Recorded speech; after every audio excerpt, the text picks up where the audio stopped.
आदरणीय अध्यक्ष जी, इस सत्र के प्रारंभ में ही मैं जब मीडिया के साथियों से बात कर रहा था तब मैंने सभी माननीय सांसदों को अपील करते हुए एक बात का उल्लेख किया था। मैंने कहा था कि ये सत्र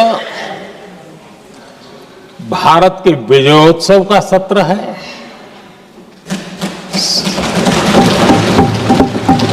संसद का ये सत्र भारत के गौरवगान का सत्र है।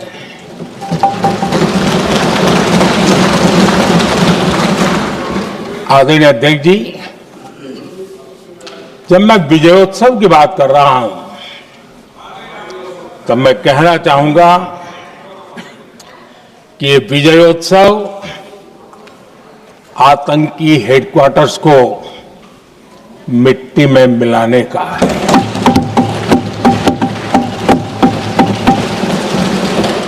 जब मैं विजयोत्सव कहता हूं तो ये विजयोत्सव सिंदूर की सौगंध पूरा करने का है।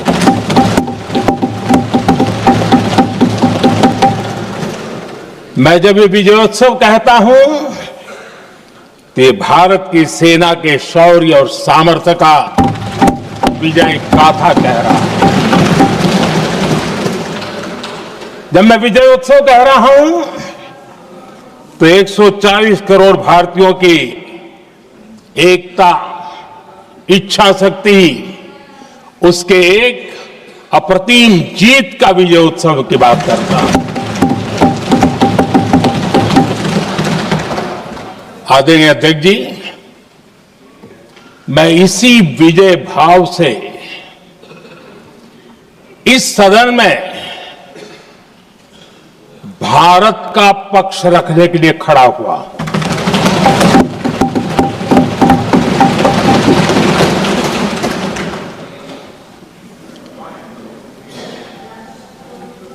और जिन्हें भारत का पक्ष नहीं दिखता है उन्हें मैं आईना दिखाने के लिए खड़ा हुआ।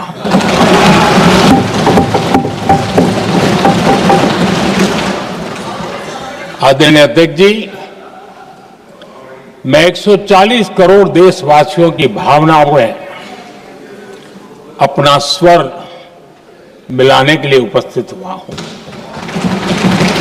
ये 140 करोड़ देशवासियों की भावना के जो गूंज है, जिस सदन में सुनाई दी है, मैं उसे अपना एक स्वर मिलाने खड़ा हुआ।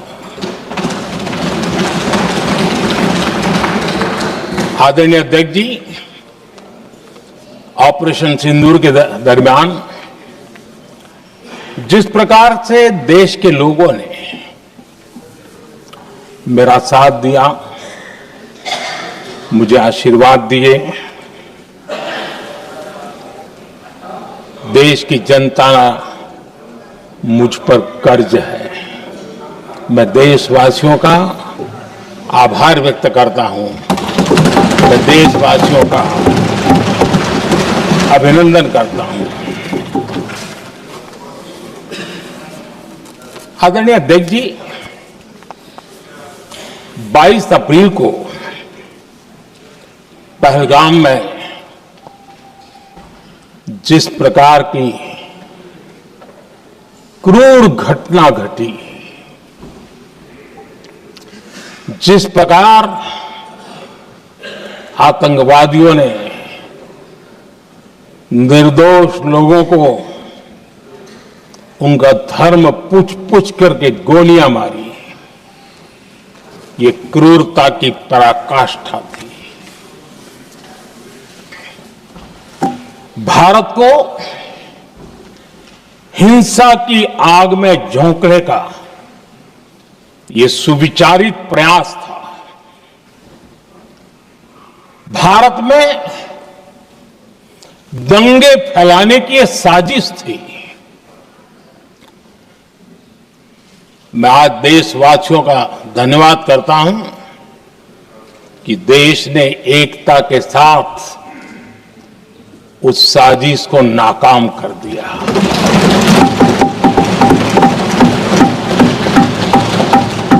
आदरणीय अध्यक्ष जी,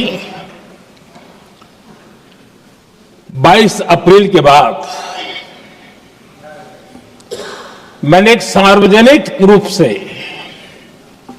और विश्व को समझ में आए इसलिए कुछ अंग्रेजी में भी वाक्यों का प्रयोग किया था और मैंने कहा था कि हमारा संकल्प है, हम आतंकियों को मिट्टी में मिला देंगे।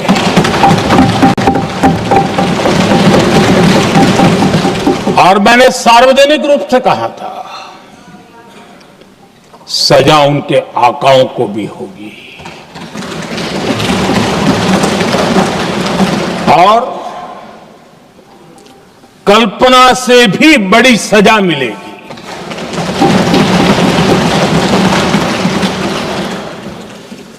22 अप्रैल को मैं विदेश था, मैं तुरंत लौट के आया और आने के तुरंत बाद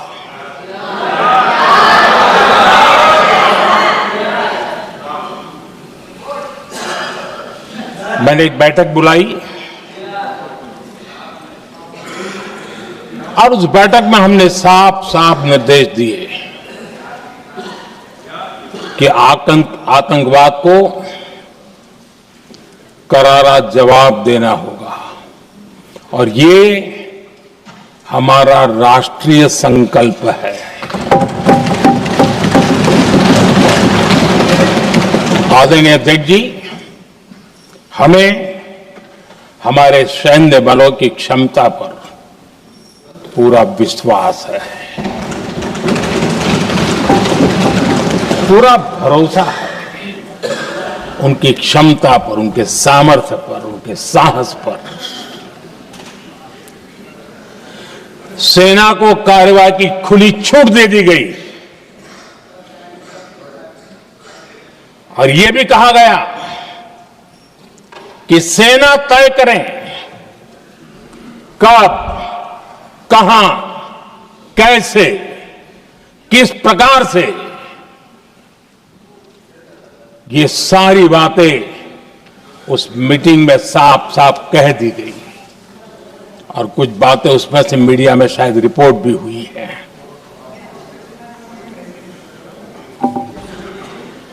हमें गर्व है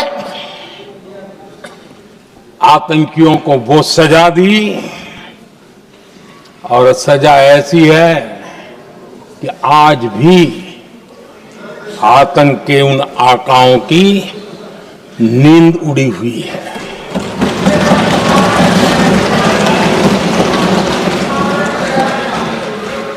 आदरणीय अध्यक्ष जी, मैं हमारी सेना की सफलता के उससे जुड़े भारत के उस पक्ष को सदन के माध्यम से देशवासियों के सामने रखना चाहता हूं। पहला पक्ष, पहलगाम हमले के बाद से ही पाकिस्तानी सेना को अंदाजा लग चुका था कि भारत कोई बड़ी कार्रवाई करेगा। उनके तरफ से न्यूक्लियर की धमकियों के भी बयान आना शुरू हो चुके थे।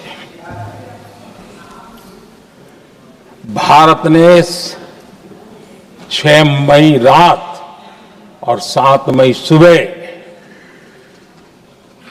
जैसा तय किया था वैसी कार्रवाई की और पाकिस्तान कुछ नहीं कर पाया।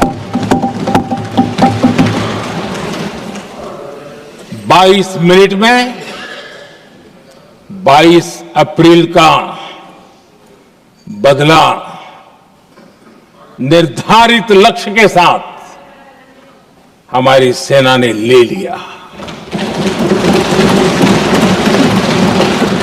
दूसरा पक्ष, आदरणीय अध्यक्ष जी, पाकिस्तान के साथ हमारी लड़ाई तो कई बार हुई है, लेकिन ये पहली ऐसी भारत की रणनीति बनी कि जिसमें पहले जहां कभी नहीं गए थे वहां हम पहुंचे, पाकिस्तान के कोने कोने में आतंकी अड्डों को धुआं धुआं कर दिया गया।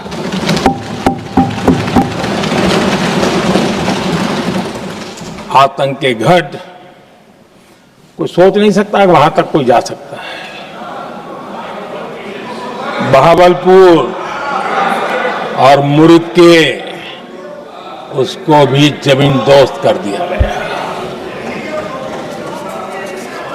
आदरणीय अध्यक्ष जी, हमारे सेनाओं ने आतंकी अड्डों को तबाह कर दिया। तीसरा पक्ष, पाकिस्तान की न्यूक्लियर धमकी को हमने झूठा साबित कर दिया।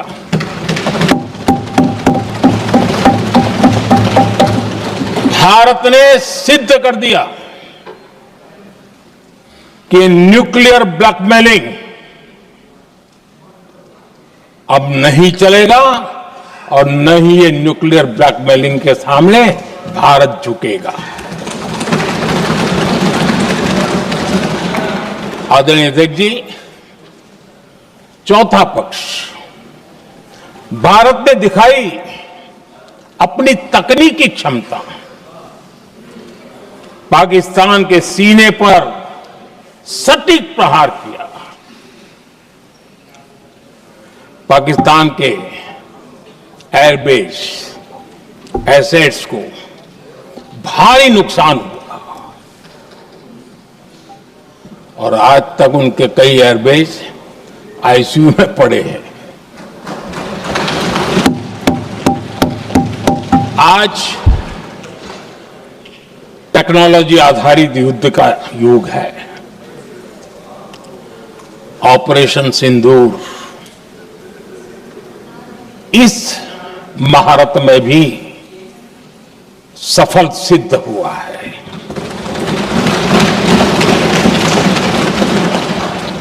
अगर पिछले 10 साल में जो हमने तैयारियां की हैं वो न की होती तो इस तकनीक के युग में हमारा कितना नुकसान हो सकता था, इसका हम अंदाज लगा सकते हैं।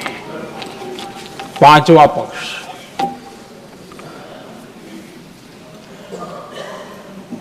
ऑपरेशन सिंदूर के दरमियान पहली बार हुआ जब आत्मनिर्भर भारत की ताकत को दुनिया ने पहचाना। Made in India drone, made in India missile ने पाकिस्तान के हथियारों की पोल खोल करके रख दी।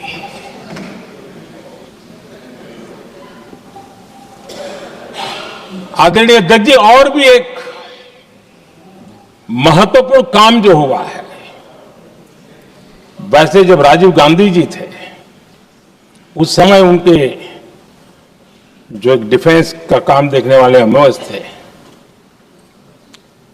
उन्होंने जब मैंने सीडीएस की घोषणा की तो वो बहुत प्रसन्न होकर के मुझे मिलने आए थे और बहुत बहुत प्रसन्न थे वो।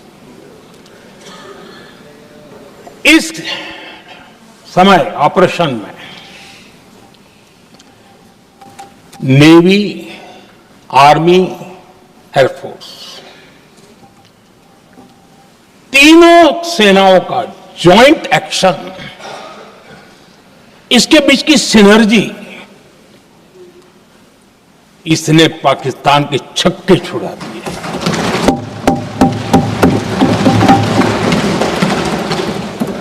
आदरणीय अध्यक्ष जी, आतंक की घटनाएं पहले भी देश में होती थी,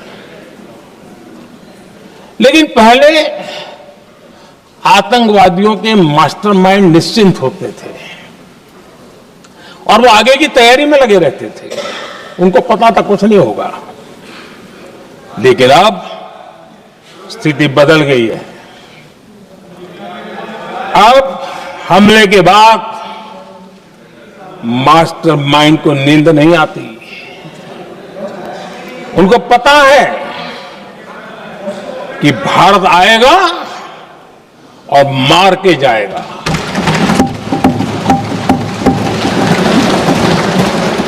ये न्यू नॉर्मल भारत ने सेट कर दिया है।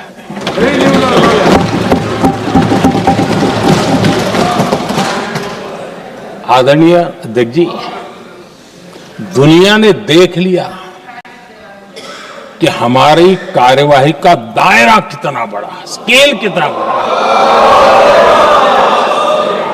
सिंदूर से लेकर के सिंधु तक पाकिस्तान पर कार्रवाई की है। ऑपरेशन सिंदूर ने तय कर दिया कि भारत में आतंकी हमले की, उसके आकाओं को और पाकिस्तान को भारी कीमत चुकानी पड़ेगी। अब ऐसे ही नहीं जा सकते। आदरणीय अध्यक्ष जी, ऑपरेशन सिंदूर से स्पष्ट होता है कि भारत ने 3 सूत्र तय किए हैं।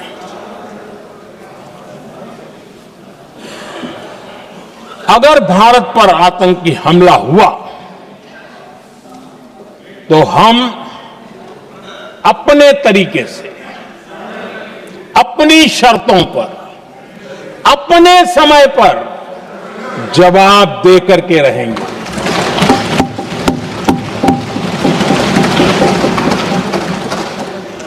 दूसरा,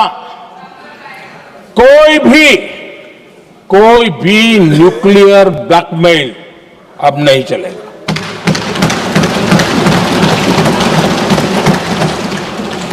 और तीसरा, हम आतंक की सरपरस्त सरकार और आतंक के आकाओं, उनको अलग अलग नहीं देखेंगे। आदरणीय अध्यक्ष जी,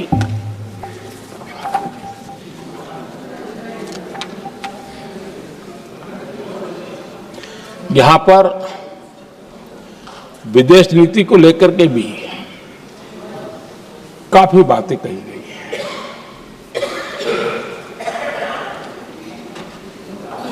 दुनिया के समर्थन को लेकर के भी काफी बातें कही गई हैं। मैं आज सदन में कुछ बातें पूरी स्पष्टता से कह रहा हूं। दुनिया में किसी भी देश ने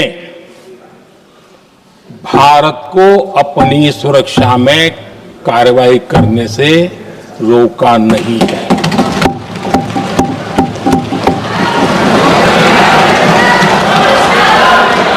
संयुक्त राष्ट्र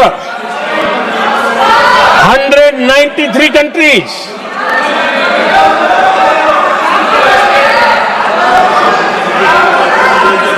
सिर्फ 3 देश 193 कंट्री में सिर्फ 3 देश ऑपरेशन सिंदूर के दौरान पाकिस्तान के समर्थन में बयान दिया था। Only 3 countries.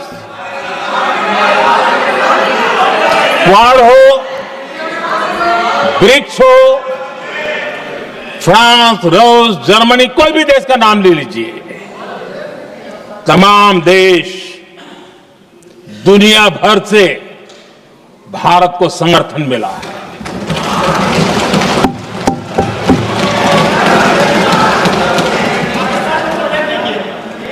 आदरणीय अध्यक्ष जी, दुनिया का समर्थन तो मिला,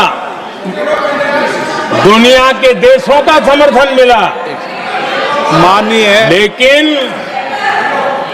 ये दुर्भाग्य है कि मेरे देश के वीरों के पराक्रम को कांग्रेस का समर्थन नहीं।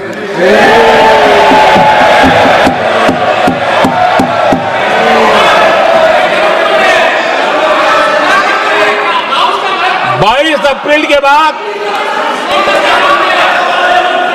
22 अप्रैल के आतंकी हमले के बाद 3-4 दिन में ही ये उछल रहे थे और कहना शुरू कर दिया, कहां गई 56 इंच की छाती, कहां खो गया मोदी, मोदी तो फेल हो गया। क्या मजा ले रहे थे, उनको लगता है वाह बाजी मार ली। उनको पहलगाम के निर्दोष लोगों की हत्या में भी वो अपनी राजनीति तराशते थे।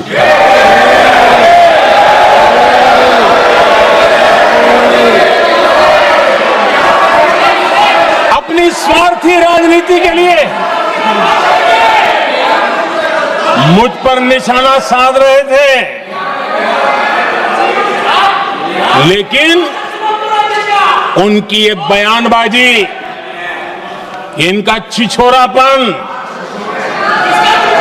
देश के सुरक्षा बलों का मनोबल गिरा रहा था।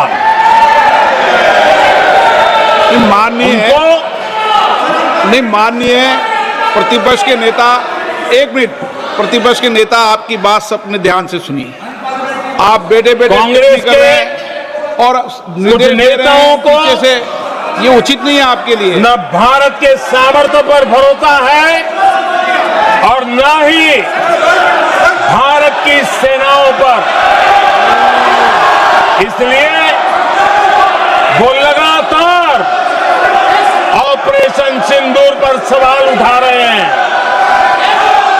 ऐसा करके आप लोग मीडिया में हेडलाइंस तो ले सकते हैं, लेकिन देशवासियों के दिलों में जगह नहीं बना सकते।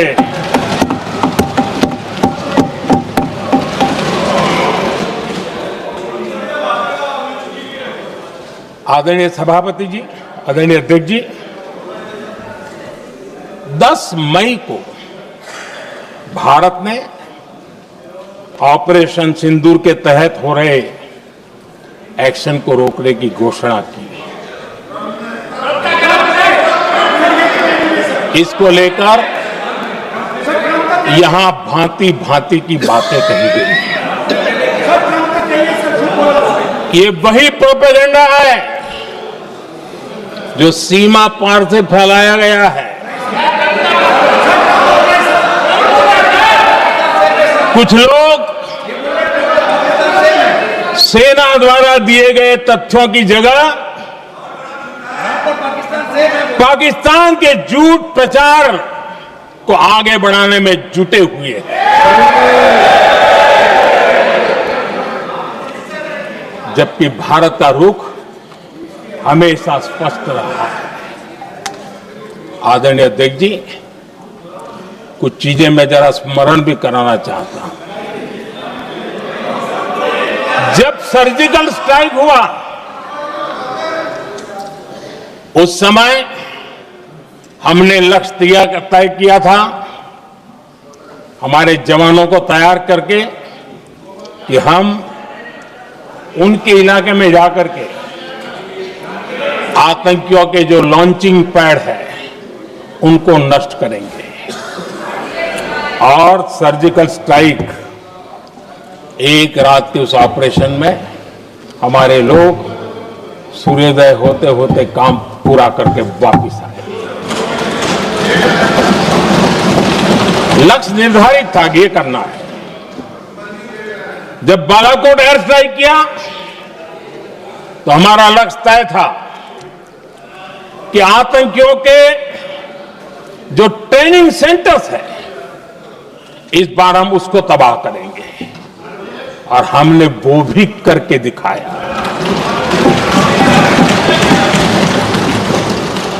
ऑपरेशन सिंदूर के समय हमारा लक्ष्य तय था और हमारा लक्ष्य था कि आतंक के जो एपी सेंटर है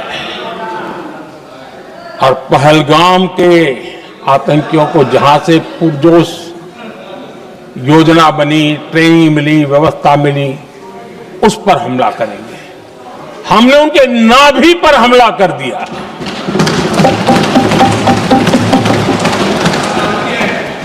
जहां पहलगाम के आतंकियों का रिक्रूटमेंट हुआ, ट्रेनिंग होती थी, फंडिंग होता था, उन्हें टेक्निकल सपोर्ट मिलता था, शस्त्र सरंजाम मिलता था, उस जगह को आइडेंटिफाई किया और हमने सटीक तरीके से ऑपरेशन सिंदूर के तहत आतंकियों की नाभि पे प्रहार कर दिया। और आदरणीय अध्यक्ष जी, इस बार भी हमारी सेना ने 100% लक्ष्यों को हासिल करके देश के सामर्थ्य का परिचय दिया।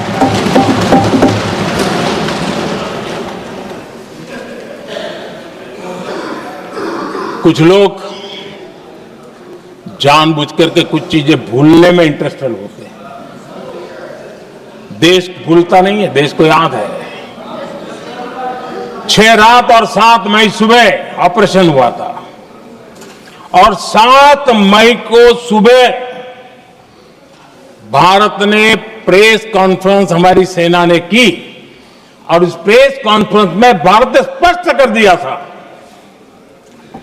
और पहले दिन से क्लियर था कि हमारा लक्ष्य है आतंकियों के आका, आतंकियों की जो व्यवस्थाएं जहां से होती है वो और उनके अड्डे, उनको हम ध्वस्त करना चाहते थे और हमने प्रेस कॉन्फ्रेंस में कह दिया था, हमने हमारा काम कर दिया है, हमने जो तय किया था पूरा कर दिया है। और इसलिए 6-7 मई को ऑपरेशन हमारा संतोषजनक होने के तुरंत बाद कल जो राजनाथ जी ने कहा था, मैं डंके की चोट पर दोबारा दोहराता हूं, भारत की सेना ने पाकिस्तान की सेना को चंद मिनटों में बता दिया कि हमारा ये लक्ष्य था, हमने ये लक्ष्य पूरा कर दिया है, ताकि उनको पता चले और हमें भी पता चले कि उनके दिल दिमाग में क्या चलता है।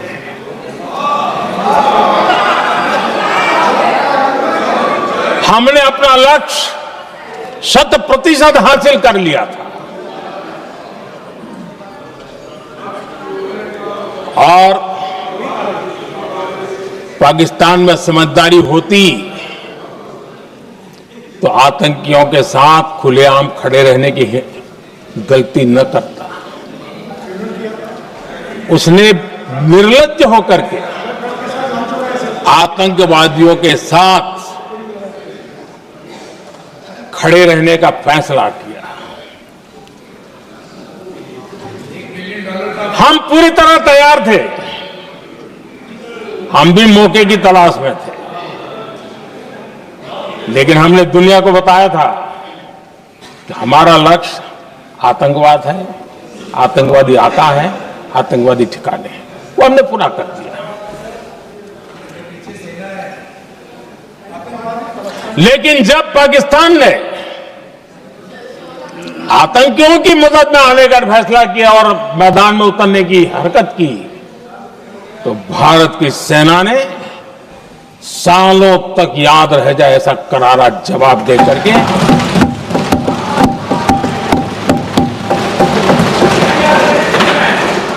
नौ मई की मध्य रात्रि और 10 मई की एक प्रकार से सुबह हमारी मिसाइलें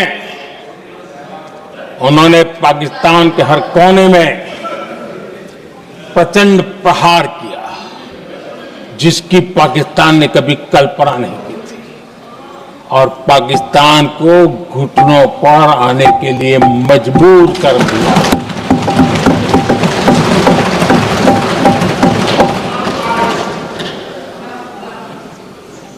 और आपने टीवी में भी देखा है, वहां से क्या बयान आते थे। पाकिस्तान के लोग, अरे मैं तो स्विमिंग पूल में नहा रहा था, कोई कह रहा था मैं तो दफ्तर जाने की तैयारी कर रहा था, हम कुछ सोचे पहले तो भारत ने तो हमला कर दिया। ये पाकिस्तान के लोगों के बयान है और देश ने देखे हैं। स्विमिंग पूल में नहा रहा था।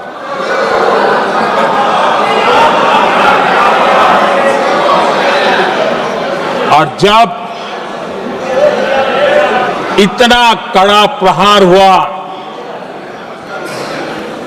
पाकिस्तान ने कभी सोचा तक नहीं था, तब जाकर के पाकिस्तान ने फोन करके डीजीएमओ के सामने फोन करके गुहार लगाई,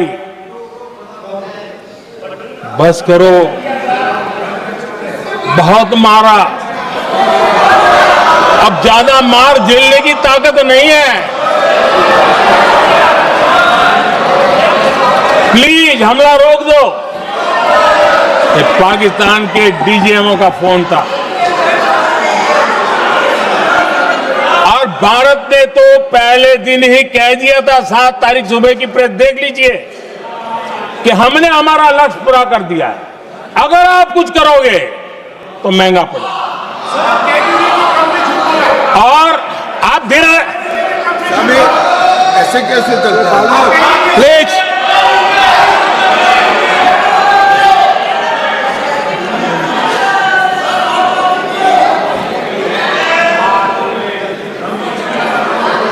मैं आज दोबारा कह रहा हूं, ये भारत की स्पष्ट नीति थी, सुविचारित नीति थी, सेना के साथ मिलकर के तय की हुई नीति थी, और वे ये थी कि हम आतंक, उनके आका, उनके ठिकाने, ये हमारा लक्ष्य है।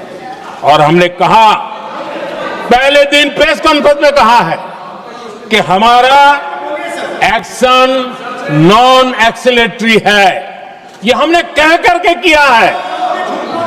और इसके लिए साथियों हमने हमला रोका। अध्यक्ष जी, दुनिया के किसी भी नेता ने भारत के ऑपरेशन रोकने के लिए नहीं कहा।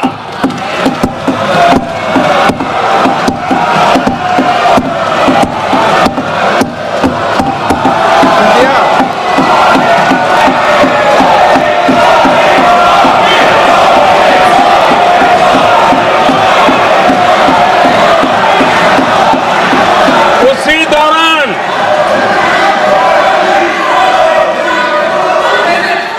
9 तारीख को रात को अमेरिका के उपराष्ट्रपति जी ने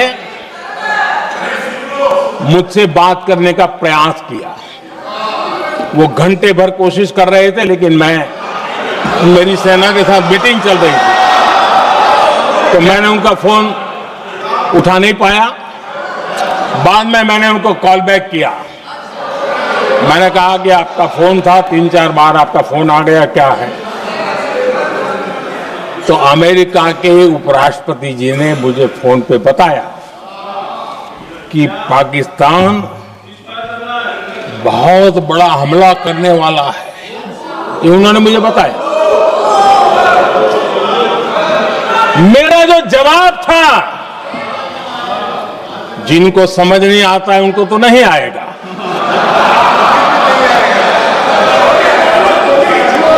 मेरा जवाब था, अगर पाकिस्तान का ये इरादा है तो उसे बहुत महंगा पड़ेगा। ये मैंने अमेरिका के उपराष्ट्रपति को कहा।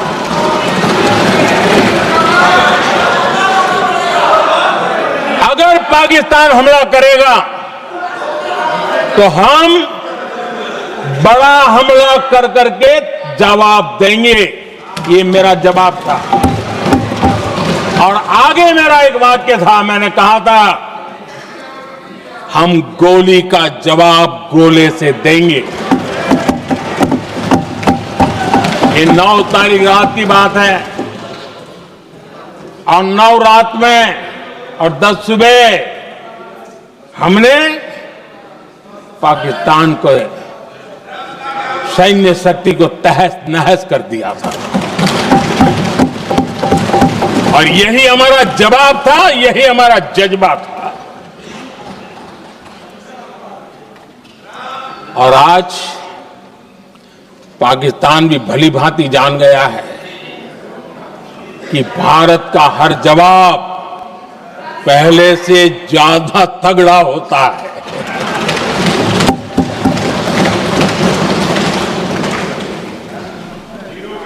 उसे यह भी पता है कि अगर भविष्य में नौबत आई तो भारत आगे कुछ भी कर सकता है।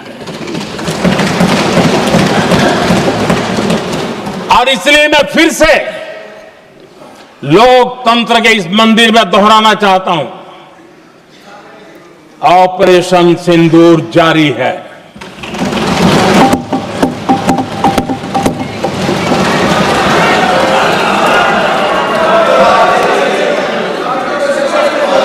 पाकिस्तान ने दुस्साहस की अगर कल्पना की तो उसे करारा जवाब दिया जाएगा।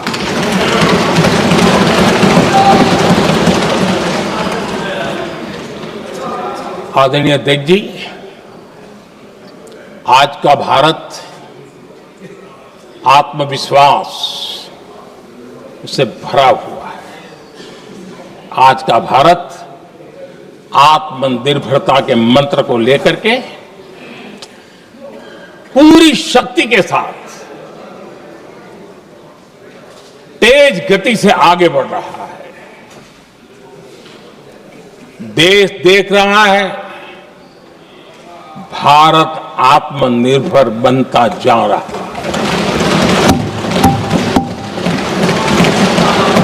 लेकिन देश ये भी देख रहा है कि एक तरफ तो भारत आत्मनिर्भरता की ओर तेज गति से आगे बढ़ रहा है, लेकिन कांग्रेस मुद्दों के लिए पाकिस्तान पर निर्भर होती जा रही है।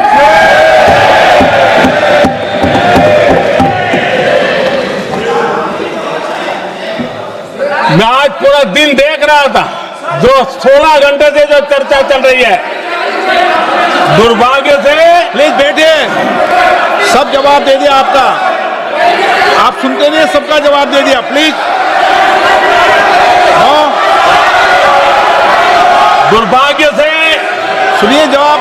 कांग्रेस को पाकिस्तान के मुद्दे इंपोर्ट करने पड़ रहे हैं।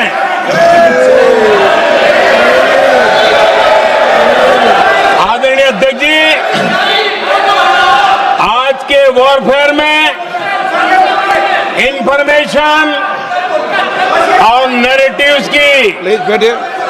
बहुत बड़ी भूमिका है।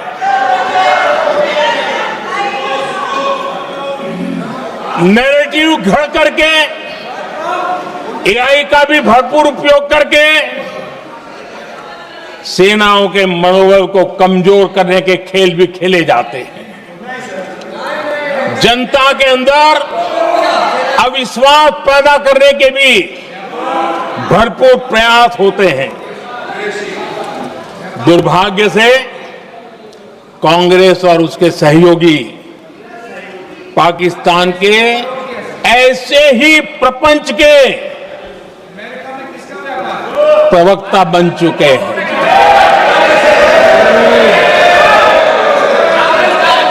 आदरणीय अध्यक्ष जी, देश की सेना ने,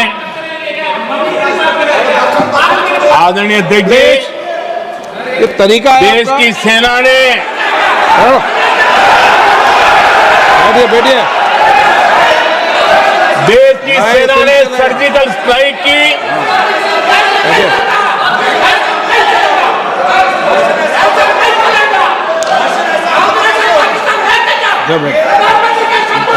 बैठिए। आदरणीय अध्यक्ष जी, देश की सेना ने सफलतापूर्वक सर्जिकल स्ट्राइक की तो तुरंत कांग्रेस वालों ने सेना से सबूत मांगे थे, लेकिन जब उन्होंने देश का मूड देखा, देश का मिजाज देखा, तो सुर उनके बदलने लगे और बदल करके क्या कहने लगे?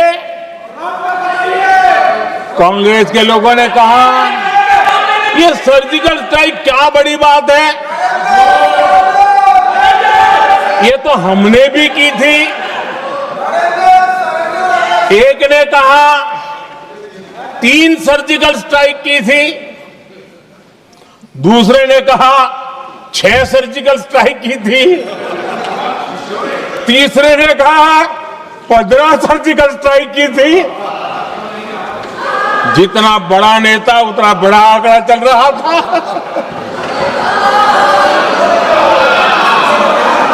आदरणीय अध्यक्ष जी, इसके बाद बालाकोट में सेना ने एयर स्ट्राइक की। अब एयर स्ट्राइक तो ऐसी थी कि वो कुछ कह नहीं सकते थे, इसलिए ये तो नहीं कहा कि भाई हमने भी की थी। उसमें तो उन्होंने समझदारी दिखाई, लेकिन फोटो मांगने लगे। एयर स्ट्राइक हुई तो फोटो दिखाओ, क्या कहां गिरा, क्या तोड़ा, कितना तोड़ा, कितने मरे, बस यही पूछते रहे। पाकिस्तान भी यही पूछता था, ये भी यही पूछते थे। इतना ही नहीं, आदरणीय अध्यक्ष जी, जब पायलट अभिनंदन पकड़े गए तो पाकिस्तान में तो खुशी का माहौल होना स्वाभाविक था कि उनके हाथ में भारत की सेना का एक पायलट उनके हाथ लगा था। लेकिन यहां पर भी कुछ लोग थे जो कानों कानों में कह रहे थे अब मोदी फंसा, अब अभिनंदन वहां है, मोदी ला करके दिखा दे। अब देखते हैं मोदी क्या करता है। आज डंके की चोट पर अभिनंदन वापिस आए।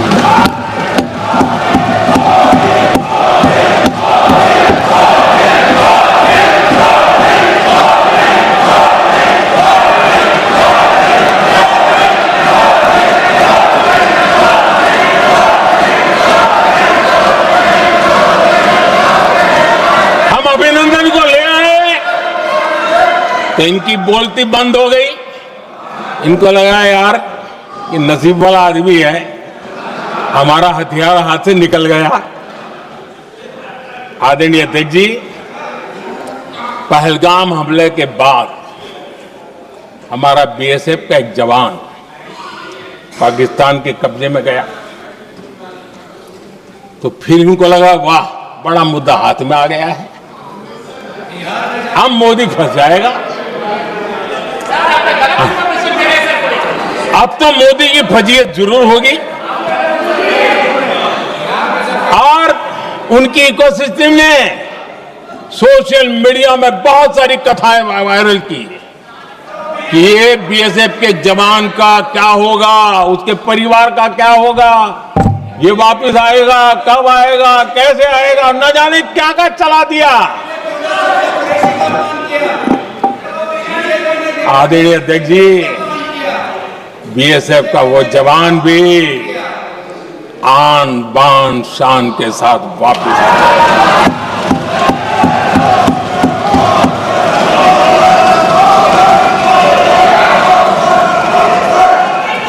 आतंकवादी रो रहे हैं, आतंकवादियों के आका रो रहे हैं और उनको रोते देखकर यहां भी कुछ लोग रो रहे हैं।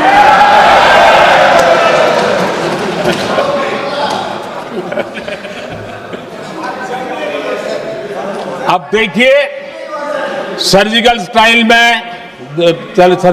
चल रही थी, उसके बाद उन्होंने एक खेल खेलने की कोशिश की, बात जमी नहीं।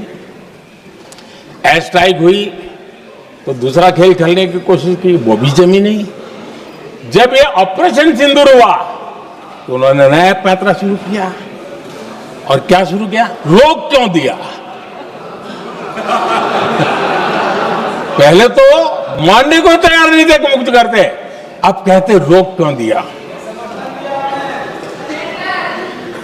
वारे बयान बहादुरों,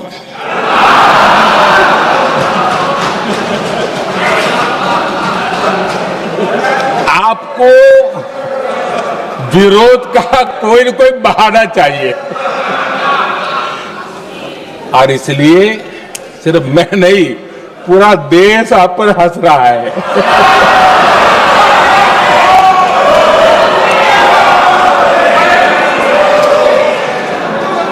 आदरणीय अध्यक्ष जी, सेना का विरोध,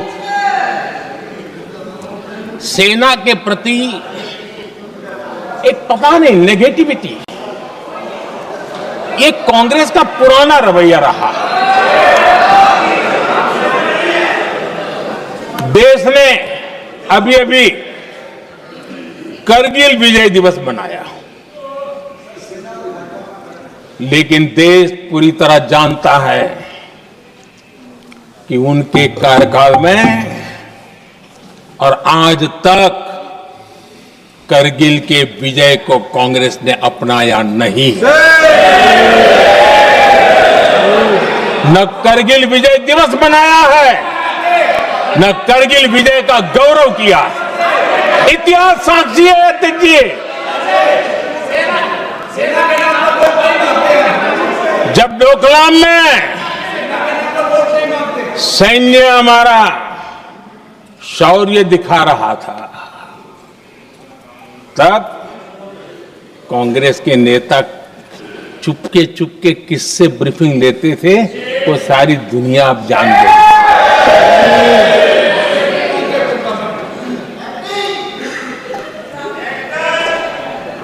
आप निकाल दीजिए पाकिस्तान के सारे बयान और यहां हमारा विरोध करने वाले लोगों के बयान, फुल स्टॉप कॉमा के साथ एक है। क्या कहेंगे इसको? और बुरा लगता है सच बोलते हैं तो। पाकिस्तान के साथ सुर में सुर मिला दिया जाता है। आदरणीय अध्यक्ष जी, देश हैरान है, कांग्रेस ने पाकिस्तान को क्लीन चिट दे दी है।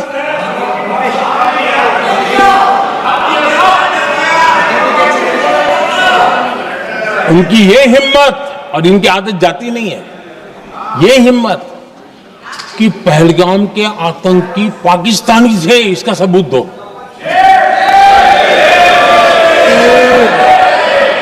क्या कह रहे हो तुम लोग? तो कौन सा तरीका है? और यही मांग पाकिस्तान कर रहा है जो कांग्रेस कर रही है। और आदरणीय अध्यक्ष जी, आज जब सबूतों की कोई कमी नहीं है, सब कुछ आंखों के सामने दिखता है, तब ये हालत है। अगर ये सबूत ना होते तो क्या करते ये लोग, आप बताइए। आदरणीय अध्यक्ष जी,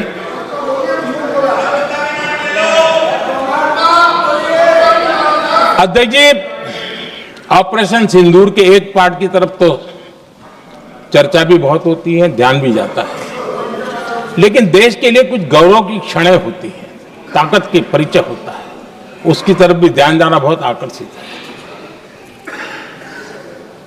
हमारे एयर डिफेंस सिस्टम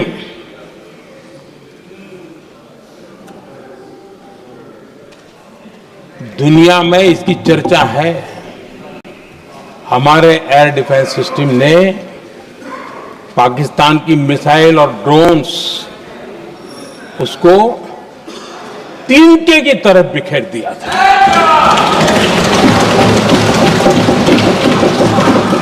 आदरणीय अध्यक्ष जी, मैं एक आंकड़ा आज बताना चाहता हूं, पूरा देश गर्व से भर जाएगा। कुछ लोगों का क्या होगा मैं नहीं जानता, पूरा देश गर्व से भर जाएगा। 9 मई को पाकिस्तान ने करीब 1000 मिसाइलों और आर्म्ड ड्रोन्स के भारत पर बहुत बड़ा हमला करने की कोशिश की। 1000 ये मिसाइलें भारत के किसी भी हिस्से पर गिरती तो वहां भयंकर तबाही मचती, लेकिन 1000 मिसाइल्स और ड्रोन्स को भारत ने आसमान में ही चूर चूर कर दिया।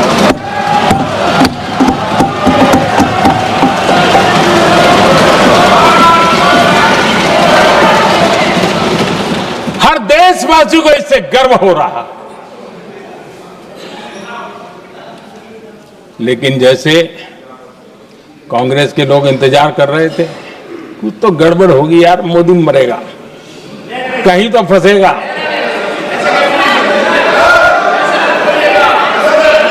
पाकिस्तान ने आदमपुर एयरबेस पर हमले का झूठ फैलाया, उस झूठ को बेचने की भरपूर कोशिश की, पूरी ताकत दी लगा दी। मैं अगले ही दिन आदमपुर पहुंचा और खुद जाकर के उनके झूठ को मैंने बेनकाब कर दिया। तब जाकर के उनको अकल ठिकाने लगी कि अब ये झूठ चलने वाला नहीं है। आदरणीय अध्यक्ष जी, जो हमारे छोटे दलों के साथी हैं, जो राजनीति में नए हैं, उनको कभी शासन में रहने का अवसर नहीं मिला, उनसे कुछ बातें निकलती मैं समझ सकता हूं। लेकिन कांग्रेस पार्टी ने इस देश में लंबे समय तक राज किया है, उसको शासन की व्यवस्थाओं का पूरा पता है, उन चीजों से वो निकले हुए लोग हैं, उनके लिए शासन व्यवस्था क्या होती इसकी समझ पूरी है, अनुभव है उनके पास। उसके बाद भी विदेश मंत्रालय तुरंत जवाब दे, उसको स्वीकारना नहीं। विदेश मंत्री जवाब दे, इंटरव्यू दे, बार बार बोले, उसको स्वीकारना नहीं। गृह मंत्री बोले, रक्षा मंत्री बोले, किसी पर भरोसा नहीं। जिसने इतने सालों तक राज किया, उनको देश की व्यवस्थाओं पर अगर भरोसा नहीं है, तब शक उठता है कि क्या हालत हो गई है इनकी। आदरणीय अध्यक्ष जी, अब कांग्रेस का भरोसा पाकिस्तान के रिमोट कंट्रोल से बनता है और बदलता है।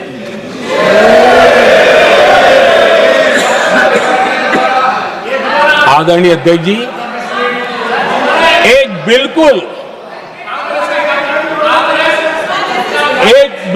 कांग्रेस के नए सदस्य, यानी उनको तो क्षमा करनी चाहिए, नए सदस्य को क्या कहेंगे, लेकिन कांग्रेस के आका जो उनको लिख करके देते हैं और उनसे बुलवाते हैं, खुद में हिम्मत नहीं है, उनसे बुलवाते हैं कि ऑपरेशन सिंदूर ये तो तमाशा था, ये आतंकवादियों ने जिन 26 लोगों को मौत के घाट उतारा था ना, उस भयंकर क्रूर घटना पर ये तेजाब छिड़कने वाला पाप है। तमाशा कहते हो, आपकी असहमति हो सकती है, और ये कांग्रेस के नेता बुलवाते हैं।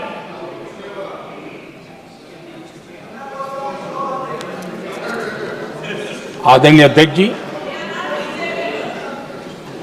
पहलगाम के हमलावरों को कल हमारे सुरक्षा बलों ने ऑपरेशन महादेव करके अपने अंजाम तक पहुंचाया।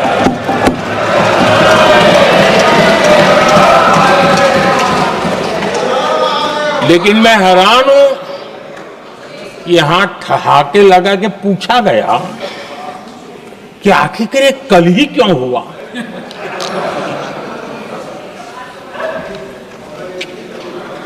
अब ये क्या हो गया है मुझे समझ नहीं आ रहा है। क्या ये ऑपरेशन के लिए कोई सावन महीने का सोमवार ढूंढा गया था क्या? क्या हो गया है लोगों को? हताशा, निराशा इस हद तक।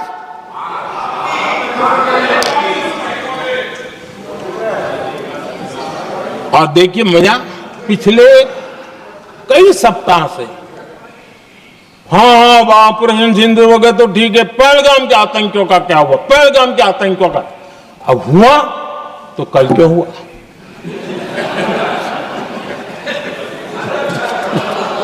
और कल ही क्यों हुआ? क्या हाल है अध्यक्ष जी का। आदरणीय अध्यक्ष जी,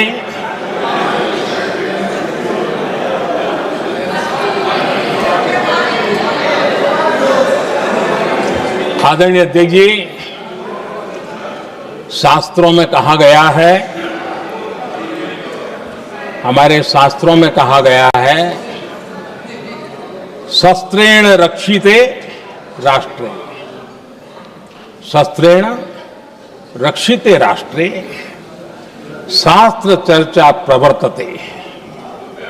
अर्थात जब राष्ट्र शस्त्र से सुरक्षित होते हैं तभी वहां शास्त्र की, ज्ञान की चर्चाएं जन्म ले पाती है।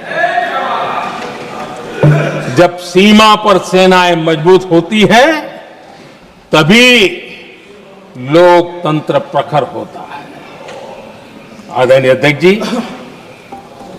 ऑपरेशन सिंदूर बीते दशक में भारत की सेना के सशक्तिकरण का एक साक्षात प्रमाण है। ऐसे ही नहीं हुआ है। कांग्रेस के शासन के दौरान सेनाओं को आत्मनिर्भर बनाने के संबंध में सोचा तक नहीं जाता था। आज भी आत्मनिर्भर शब्द की मजाक उड़ाई जाती है। वैसे वो महात्मा गांधी से आया हुआ है, लेकिन आज भी मजाक उड़ाई जाती है। हर रक्षा सौदे में कांग्रेस अपने मौके खोजती रहती थी।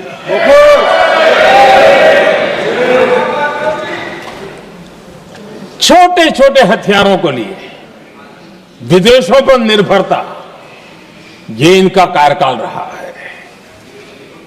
Bullet proof jacket, night vision camera तक नहीं होते थे।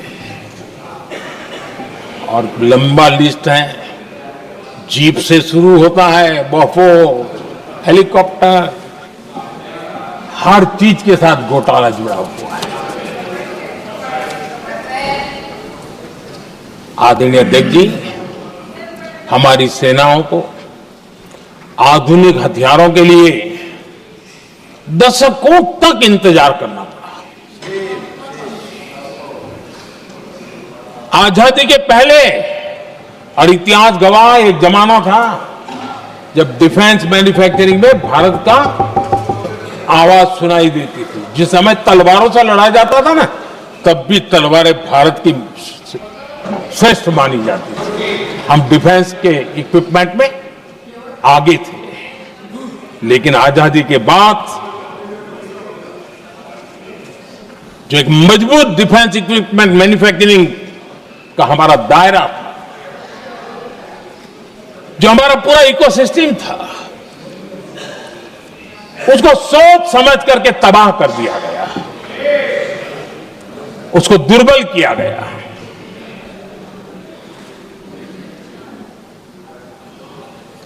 रिसर्च और मैन्युफैक्चरिंग के लिए रास्ते बंद कर दिए गए। अगर इसी नीति पर हम चलते तो भारत इस 21वीं सदी में ऑपरेशन सिंदूर के संबंध में सोच भी नहीं सकता। यह हालत करके रखा हुआ था उन्होंने। भारत को सोचना पड़ता कि अगर कोई एक्शन लेना है तो शस्त्र कहां से मिलेंगे, साधन कहां से मिलेगा, बारूद कहां से मिलेगा, समय पर मिलेगा या नहीं मिलेगा, बीच बचाव में रुकता नहीं जाएगा, ये टेंशन पालना पड़ता है।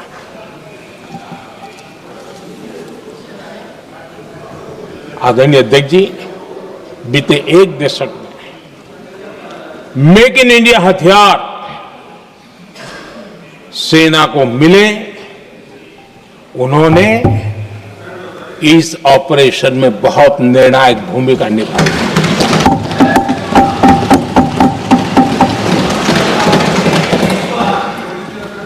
आदरणीय अध्यक्ष जी, एक दशक पहले भारत के लोगों ने संकल्प लिया, हमारा देश सशक्त, आत्मनिर्भर और आधुनिक राष्ट्र बने।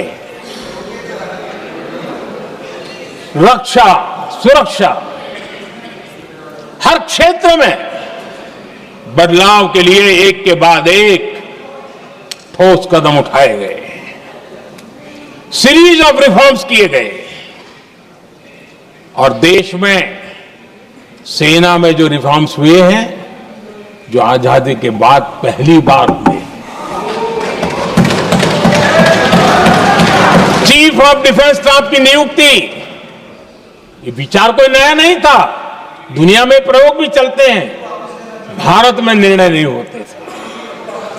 हमने, ये बहुत बड़ा रिफॉर्म था, हमने किया और बहुत ही, मैं हमारी तीनों सेनाओं का अभिनंदन करता हूं कि इस व्यवस्था को उन्होंने दिल से सहयोग किया है, दिल से स्वीकार किया है। सबसे बड़ी ताकत ज्वाइंटनेस और इंटीग्रेशन की इस समय नेवी हो, एयरफोर्स हो, आर्मी हो, ये इंटीग्रेशन और ज्वाइंटनेस ने हमारी ताकत को अनेक गुना बढ़ा दिया और उसका परिणाम भी हमें नजर में आया है, ये हमने करके देखा है। सरकार की जो डिफेंस प्रोडक्शन की कंपनियां थी, उसमें हमने रिफॉर्म किए। शुरुआत में वहां पर आग लगाना, आंदोलन करवाना, हड़तालें करवाने के खेल चल रहे थे, अभी भी बंद नहीं हुए हैं, लेकिन देश हित को सर्वोपरि मान करके उन डिफेंस इंडस्ट्री के हमारे जो लोग थे सरकारी व्यवस्था में, उन्होंने इसको मन से लिया, रिफॉर्म को स्वीकार किया और वो भी आज बहुत प्रोडक्टिव बन गए।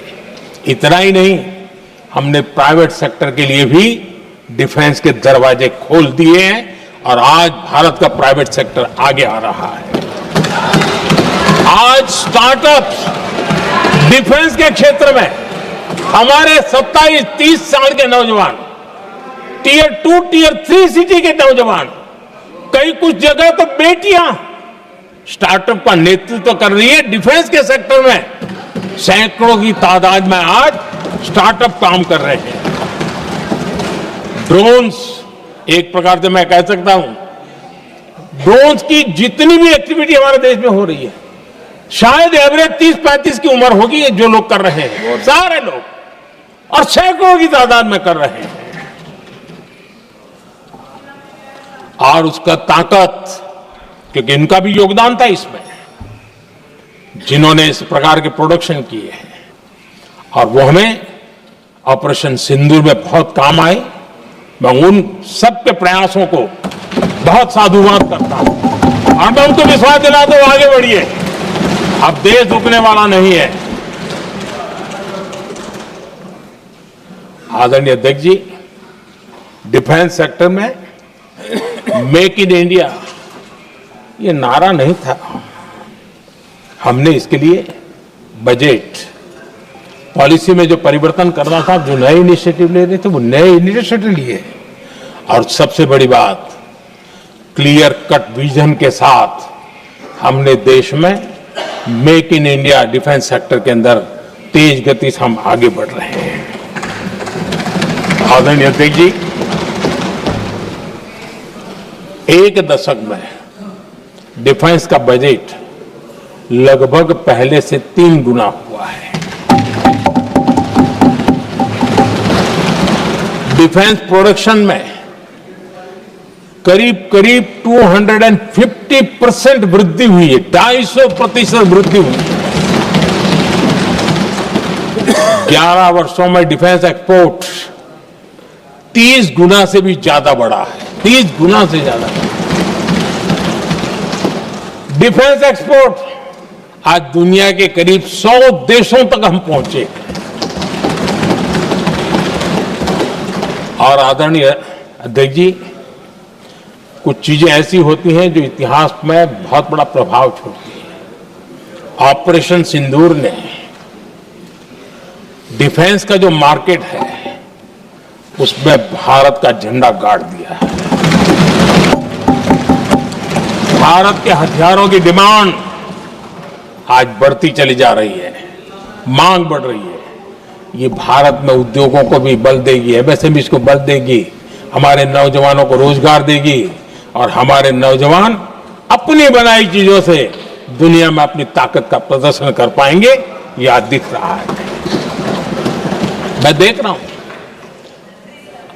डिफेंस के क्षेत्र में जो आत्मनिर्भर भारत की दिशा में हम जो कदम उठा रहे हैं, मैं हैरान हूं। कुछ लोगों को आज भी तकलीफ हो रही है, जैसे उनका खजाना लूट गया। ये कौन सी मानसिकता है? देश को ऐसे लोगों को पहचानना होगा।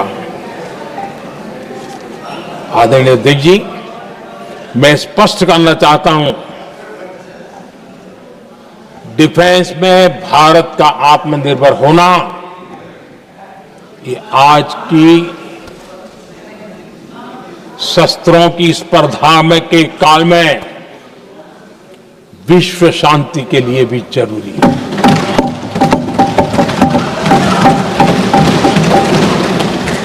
मैं पहले भी कह चुका हूं, भारत युद्ध का नहीं, बुद्ध का देश है।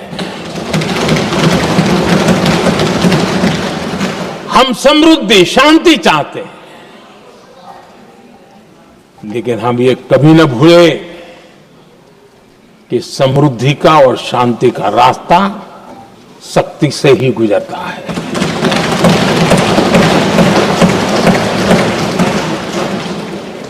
आदरणीय अध्यक्ष जी, हमारा भारत छत्रपति शिवाजी महाराज, महाराजा रणजीत सिंह, राजेंद्र चोला, महाराणा प्रताप, लसित बोरफुकन और महाराजा सुहेलदेव का देश है।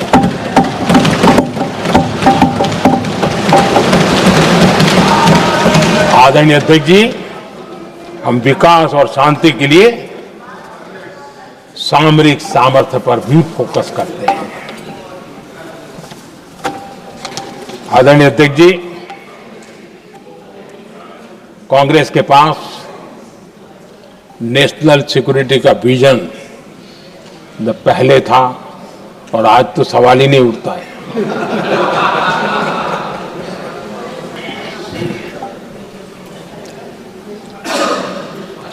कांग्रेस ने हमेशा नेशनल सिक्योरिटी पर समझौता किया। आज जो लोग पूछ रहे हैं पीओके को वापस क्यों नहीं लिया, वैसे ये सवाल मुझे ही पूछ सकते हैं और किसको पूछ सकते हैं।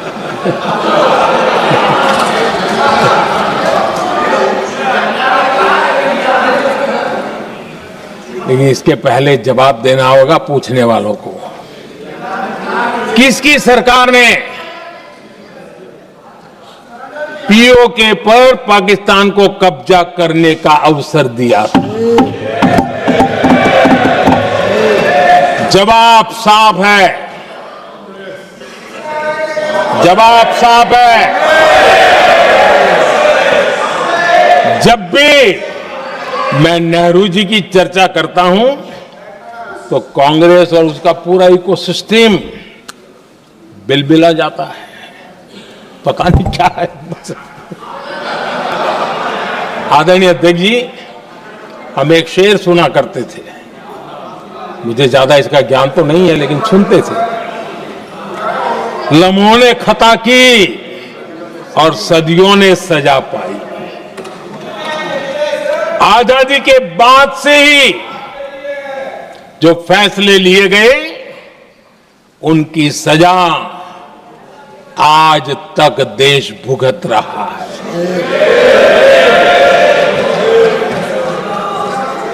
यहां बार बार एक बात का जिक्र हुआ और मैं फिर से करना चाहूंगा। अक्साई चीन की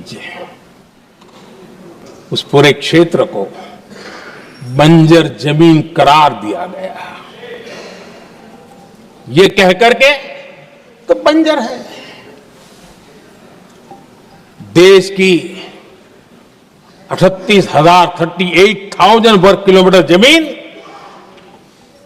हमें खोनी पड़ी।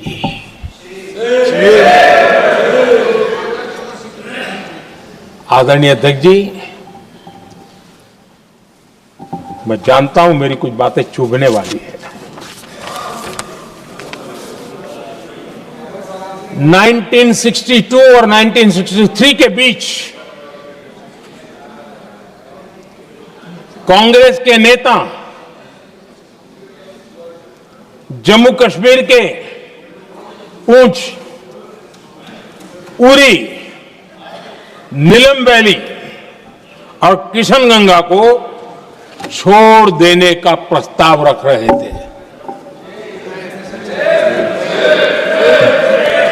भारत की भूमि, आदरणीय अध्यक्ष जी, और वो भी लाइन ऑफ पीस के नाम पर किया जा रहा था।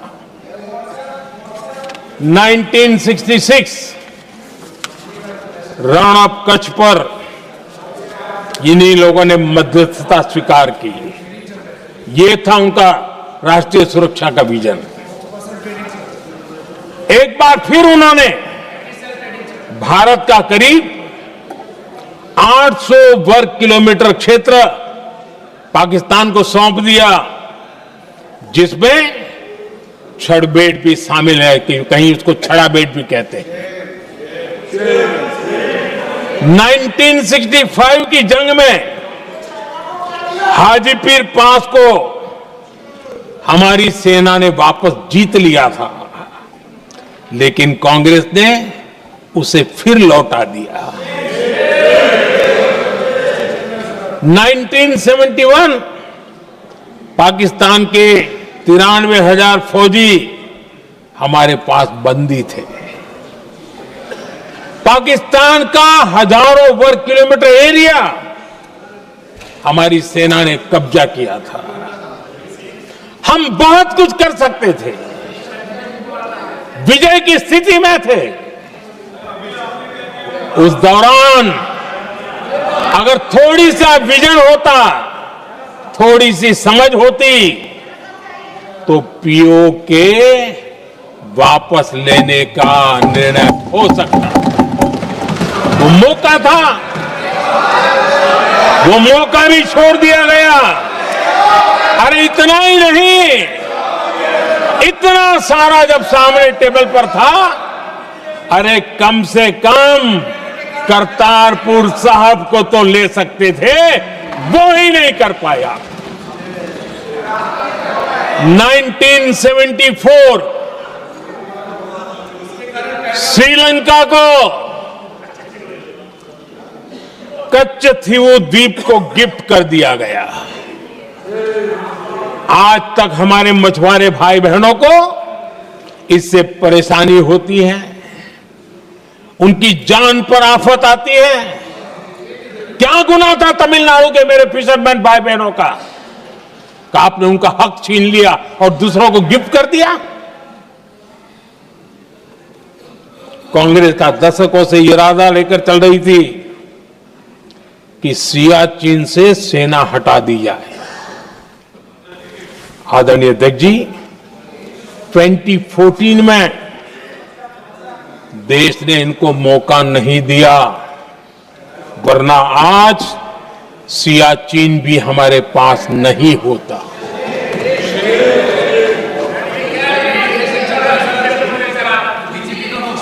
आदरणीय अध्यक्ष जी, आजकल कांग्रेस के जो लोग हमें डिप्लोमेसी का पाठ पढ़ा रहे हैं,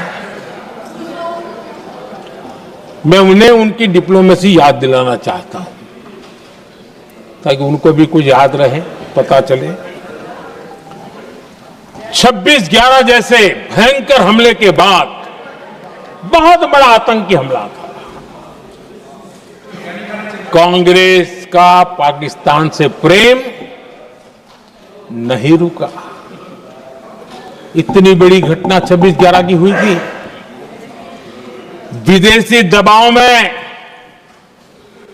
हमले के कुछ हफ्तों के भीतर ही कांग्रेस सरकार ने पाकिस्तान से बातचीत शुरू कर दी। आदरणीय अध्यक्ष जी, कांग्रेस सरकार ने 26/11 की इतनी बड़ी घटना के बाद भी एक भी डिप्लोमेट को भारत से बाहर निकालने की हिम्मत नहीं की। छोड़ो, इधर एक वीजा तक कैंसिल नहीं किया, एक वीजा तक कैंसिल नहीं कर पाए थे। देश पर पाकिस्तानी स्पॉन्सर बड़े बड़े हमले होते गए, लेकिन यूपीए सरकार ने पाकिस्तान को मोस्ट फेवर्ड नेशन का दर्जा देकर रखा था। वो कभी वापस नहीं लिया था। एक तरफ देश मुंबई के हमले का लिए न्याय मांग रहा था, दूसरी तरफ कांग्रेस पाकिस्तान के साथ व्यापार करने में लगी थी।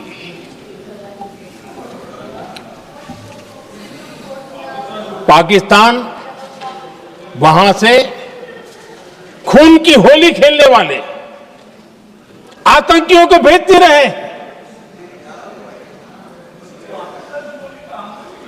और कांग्रेस यहां अमन की आश के मुशायरे किया करती थी। मुशायरे होते थे। हमने आतंकवाद और अमन की आस का ये वन वे ट्रैफिक बंद कर दिया।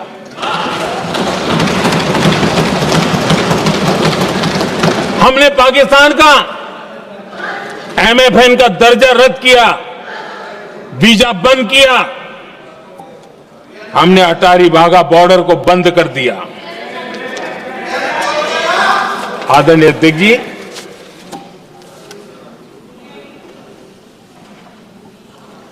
भारत के हितों को गिरवी रख देना ये कांग्रेस की पार्टी की पुरानी आदत है। इसका सबसे बड़ा उदाहरण सिंधु जल समझौता है। सिंधु जल समझौता किसने किया? नेहरू जी ने किया। और मामला किससे जुड़ा था? भारत से निकलने वाली नदियां, हमारे यहां से निकली हुई नदियां, उसका वो पानी था। और वो नदियां हजारों साल से भारत की सांस्कृतिक विरासत रही है, भारत की चैतन्य शक्ति रही है। भारत को सुजलाम सुफलाम बनाने में उन नदियों का बहुत बड़ा योगदान रहा है। सिंधु नदी जो सदियों से भारत की पहचान हुआ करती थी, उसी से भारत जाना जाता था। लेकिन नेहरू जी और कांग्रेस ने सिंधु और झेलम जैसी नदियों पर विवाद के लिए पंचायत किसको दी? वर्ल्ड बैंक को दी। वर्ल्ड बैंक फैसला करे क्या कर रहा है? नदी हमारी, पानी हमारा।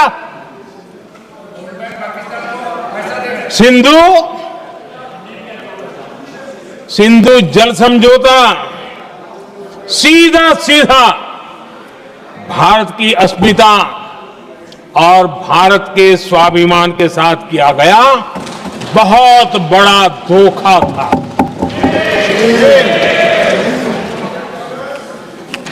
आदरणीय अध्यक्ष जी, आज के देश के युवा ये बात सुनते होंगे तो उनको भी आश्चर्य होगा कि ऐसे लोग थे हमारे देश का काम करते थे। नेहरू जी ने इस ट्रीटी करी और क्या किया? ये जो पानी था, जो नदियां थी, जो भारत से निकल रही थी, उन्होंने 80% पानी पाकिस्तान को देने के लिए वो राजी हो गए। और इतना बड़ा हिंदुस्तान, उसको सिर्फ 20% पानी। कोई मुझे समझाए भाई ये कौन सी बुद्धिमानी थी? कौन सा देश हित था? कौन सी डिप्लोमेसी थी? क्या हालत करके बना के रखा था आप लोगों ने? इतनी बड़ी आबादी वाला हमारा देश, हमारे यहां से निकलती हुई ये नदियां, और सिर्फ 20% पानी, और 80% पानी उन्होंने उसको दिया जो देश खुलेआम भारत को अपना दुश्मन करार कर देता रहा है, दुश्मन कहता रहा। और ये पानी पर किसका हक था? हमारे देश के किसानों का, हमारे देश के नागरिकों का। हमारा पंजाब, हमारा जम्मू कश्मीर देश के एक बहुत बड़े हिस्से को इन्होंने पानी के संकट में धकेल दिया, इस एक कारण से। और राज्यों के भीतर भी पानी को लेकर के आपस में संघर्ष पैदा हुई, प्रतिस्पर्धा पैदा हुई, और उनका जिस पर हक था उस पर पाकिस्तान मौज करता रहा। और ये दुनिया में अपनी डिप्लोमेसी के पाठ पढ़ाते रहते हैं। आदरणीय अध्यक्ष जी, अगर ये ट्रीटी न होती तो पश्चिमी नदियों पर कई बड़ी परियोजनाएं बनती। पंजाब, हरियाणा, राजस्थान और दिल्ली, वहां के किसानों को भरपूर पानी मिलता, पीने के पानी की कोई समस्या नहीं रहती। औद्योगिक प्रगति के लिए भारत बिजली बना पाता। इतना ही नहीं, नेहरू जी ने इसके उपरांत करोड़ों रुपए भी दिए ताकि पाकिस्तान नहर बना सके।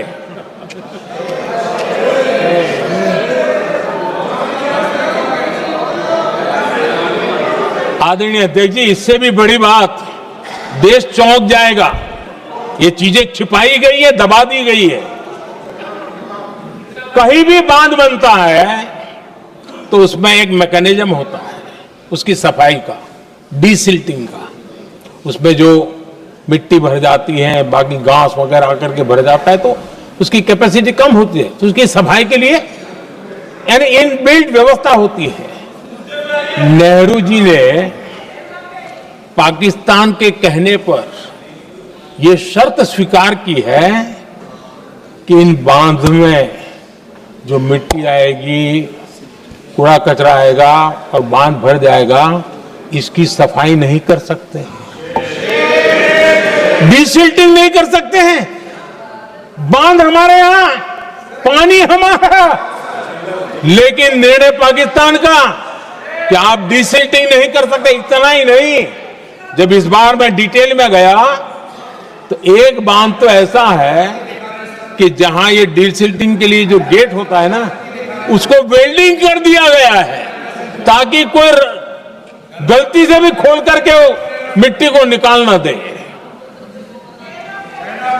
पाकिस्तान ने नेहरू जी से लिखवा लिया था कि भारत बिना पाकिस्तान की मर्जी अपने बांधों में जमा होने वाली मिट्टी साफ नहीं करेगा, डिसिल्टिंग नहीं करेगा। ये समझौता देश के खिलाफ था और बाद में नेहरू जी को भी ये गलती माननी पड़ी। इस समझौते में निरंजन दास गुलाटी करके एक सज्जन उसमें जुड़े हुए थे। उन्होंने एक किताब लिखी है। उस किताब में उन्होंने लिखा है कि फरवरी 1961 में नेहरू ने उनसे कहा था, गुलाटी, मुझे उम्मीद थी कि यह समझौता अन्य समस्याओं के समाधान का रास्ता खोलेगा, लेकिन हम वहीं हैं जहां पहले थे। ये नेहरू जी ने कहा। नेहरू जी केवल तत्कालिक प्रभाव देख पा रहे थे, इसलिए उन्होंने कहा कि हम वहीं के वहीं हैं, लेकिन सच्चाई ये कि इस एग्रीमेंट के कारण देश बहुत पिछड़ गया, देश बहुत पीछे चल गया और देश का बहुत नुकसान हुआ। हमारे किसानों को नुकसान हुआ, हमारी खेती को नुकसान हुआ। और नेहरू जी उस डिप्लोमेसी को जानते थे जिसमें किसान का कोई वजूद ही नहीं था। यह हाल करके रखा था उन्होंने। आदरणीय अध्यक्ष जी, पाकिस्तान आगे दशकों तक भारत के साथ युद्ध और छद्म युद्ध, प्रॉक्सी वॉर करता ही रहा, लेकिन कांग्रेस की सरकारों ने बाद में भी सिंधु जल समझौते की तरफ देखा तक नहीं, नेहरू जी की गलती को सुधारा तक नहीं। आदरणीय अध्यक्ष जी, लेकिन अब भारत ने पुरानी गलती को सुधारा है, ठोस निर्णय लिया है। भारत ने नेहरू जी द्वारा किए गई बहुत बड़ी ब्लंडर, सिंधु जल समझौते को देश हित में, किसानों के हित में एबेंस में रख दिया है। देश का अहित करने वाला ये समझौता अब इस रूप में आगे नहीं चल सकता। भारत ने तय कर दिया है, खून और पानी साथ साथ नहीं बह सकते।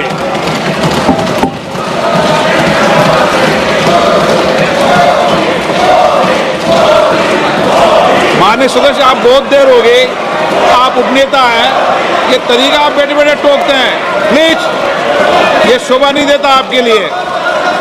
बैठिए बैठिए बैठिए, आदरणीय, बैठिए, शोभा नहीं देता आपका। अध्यक्ष जी, आप उपनेता, अपनी मर्यादा बना के रखें। चलिए बैठिए। वहां बैठे साथी आतंकवाद पर लंबी लंबी बातें करते हैं। जब ये सत्ता में था, जुड़े हुए हैं, जब इनको राज करने का अवसर मिला था, तब देश का हाल क्या है, क्या रहा था, वो आज भी देश भूला नहीं है। 2014 से पहले देश में असुरक्षा का जो माहौल था, अगर वो आज याद भी करे ना तो लोग सिहर जाते हैं। आदरणीय अध्यक्ष जी, हम सबको याद है, जो नई पीढ़ी के बच्चे हैं उनको पता नहीं है, हम सबको पता है। हर जगह पर अनाउंसमेंट होता था, रेलवे स्टेशन पर जाओ, बस स्टैंड पर जाओ, एयरपोर्ट पर जाओ, बाजार में जाओ, मंदिर में जाओ, कहीं पर भी जाओ, जहां भी भीड़ होती है, कोई भी लावारिस चीज दिखे छूना मत, पुलिस को तुरंत जानकारी देना, वो बम हो सकता है। हम 2014 तक यही सुनते आए थे, ये हालात करके रखा था। देश के कोने कोने में यही हाल था। माहौल ये था कि जैसे कदम कदम पर बम बिछे हैं और खुद को ही नागरिकों ने बचाना है। उन्होंने हाथ ऊपर कर दिए थे, अनाउंस कर दिया। आदरणीय अध्यक्ष जी, कांग्रेस की कमजोर सरकारों के कारण देश को कितनी जानें गंवानी पड़ी, हमें अपनों को खोना पड़ा। आदरणीय अध्यक्ष जी, आतंकवाद पर लगाम लगाई जा सकती थी। हमारी सरकार ने 11 साल में ये करके दिखाया, एक बहुत बड़ा सबूत है। 2004 से 14 के बीच जो आतंक की घटनाएं होती थी, उन घटनाओं में बहुत बड़ी कमी आई है। इसलिए देश भी जानना चाहता है, अगर हमारी सरकार आतंकवाद पर नकेल कस सकती है तो कांग्रेस सरकारों की ऐसी कौन सी मजबूरी थी कि आतंकवाद को फलने फूलने दिया। आदरणीय अध्यक्ष जी, कांग्रेस के राज में आतंकवाद अगर फला फूला है तो उसका एक बड़ा कारण इनकी तुष्टीकरण की राजनीति है, वोट बैंक की राजनीति है।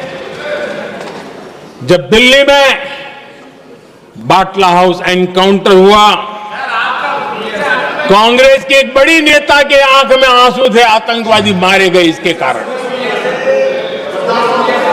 और वोट पाने के लिए इस बात को हिंदुस्तान के कोने कोने में पहुंचाया गया।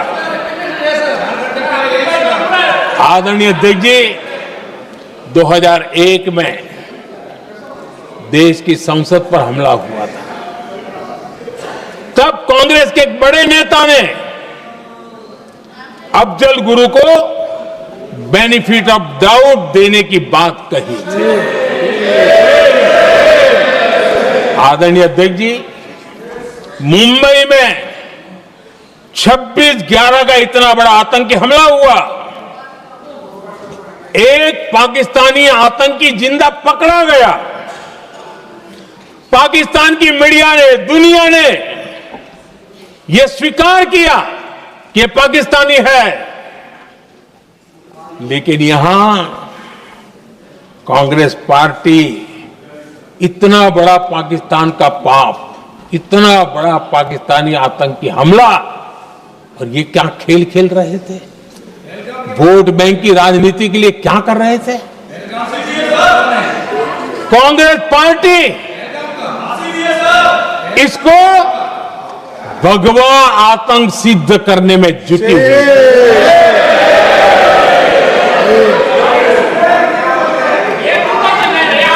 कांग्रेस दुनिया को हिंदू आतंकवाद की छड़ी बेचने में लगी हुई थी।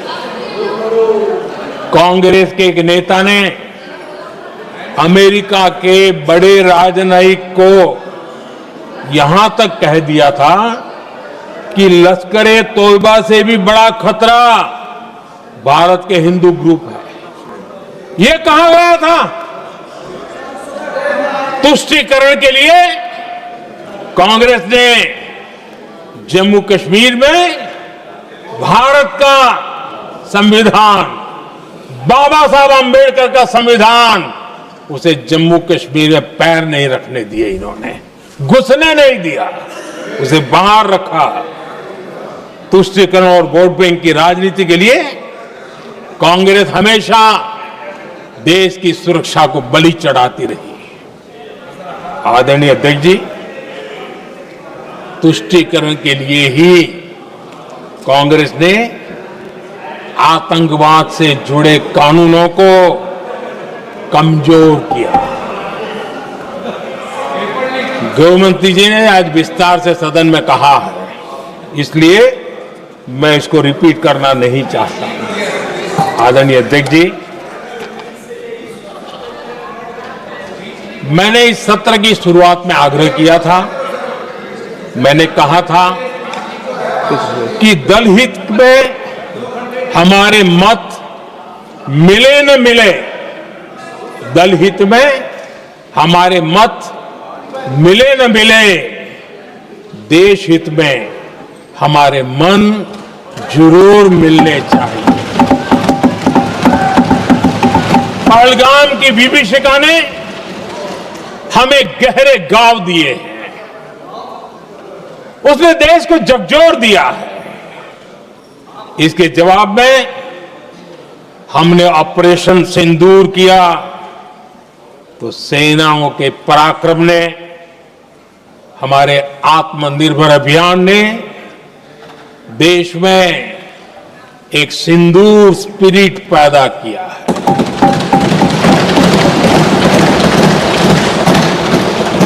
ये सिंदूर स्पिरिट हमने तब भी देखी जब दुनिया भर में हमारे प्रतिनिधि मंडल भारत की बात बताने गए।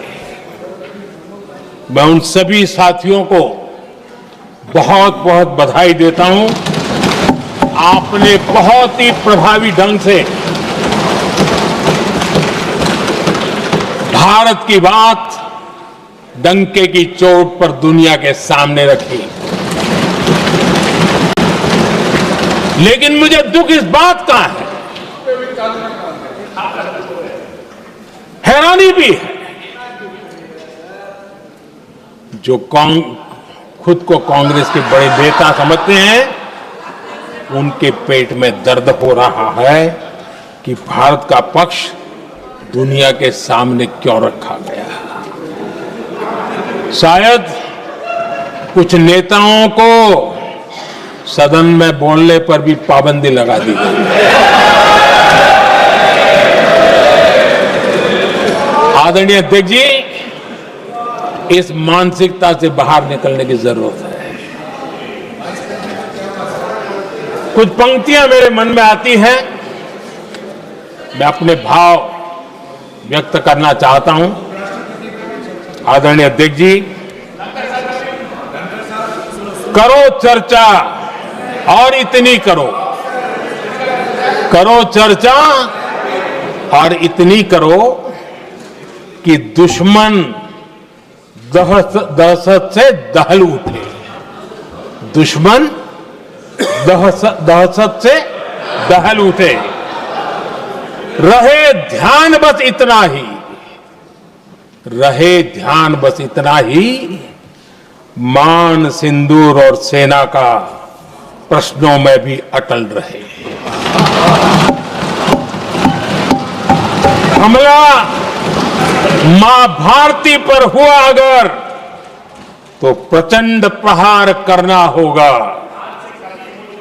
दुश्मन जहां भी बैठा हो, हमें भारत के लिए ही जीना होगा। मेरा कांग्रेस के साथियों से आग्रह है कि एक परिवार के दबाव में पाकिस्तान को क्लीन चिट देना बंद कर दें। जो देश की विजय की क्षण है, कांग्रेस उसे देश के उपहास का क्षण न बनाए। कांग्रेस अपनी गलती सुधारें। मैं आज सदन में फिर स्पष्ट करना चाहता हूं, अब भारत आतंक की नर्सरी में ही आतंकियों को मिट्टी में मिलाएगा।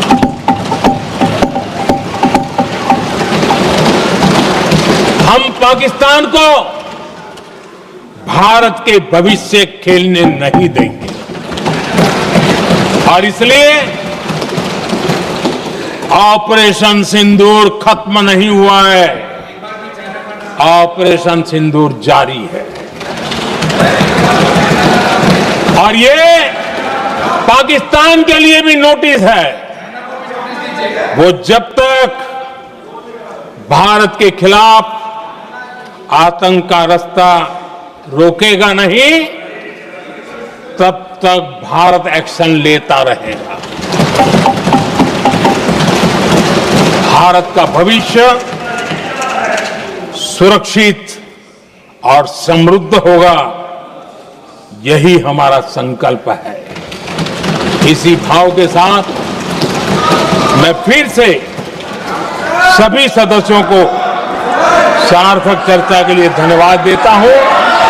और आदरणीय अध्यक्ष जी, मैंने भारत का पक्ष रखा है, भारत के लोगों की भावनाओं को व्यक्त किया है। मैं सदन का फिर से आभार व्यक्त करता हूं।